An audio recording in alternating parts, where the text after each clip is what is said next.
This is ginger. It is botanically a rhizome or an underground stem originating from southeastern Asia. Culinarily, we use it as an aromatic. We are going to cut a thumb of ginger, which is roughly 2 inches. Ginger is also referred to as hands because of its unique shape. With a sharp knife, go ahead and cut your thumb of ginger, nice and smooth. You can also cut your ginger into 2-inch to 3-inch pieces, making it a little bit easier to work with. Once you cut your ginger, go ahead and set it aside, grab a bowl, and grab a spoon. This is going to be the first technique on removing the outer skin of the ginger. This must be done to prevent bitter flavors in your food.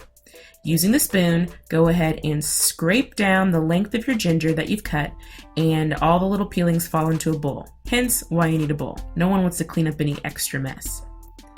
Once you've completed all the way around, your ginger is ready to cut. This may take a couple of minutes, but that's why I sped this up, so you could see. All nice and clean. The second method is actually using a knife to cut off the skin.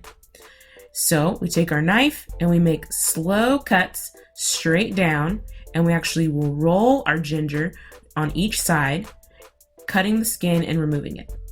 Now, you can go cut with the curvature of the ginger. I chose to do straight cuts.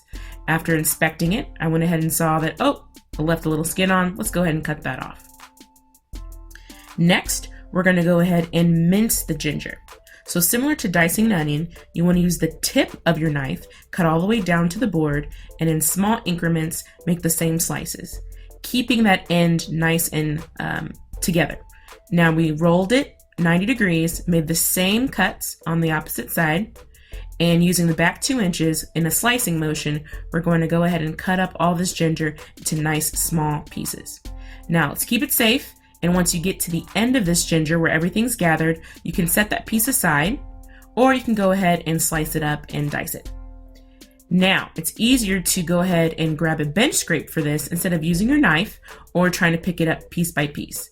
We put that into our bowl, and now we are ready to go ahead and cook with our ginger. There you go.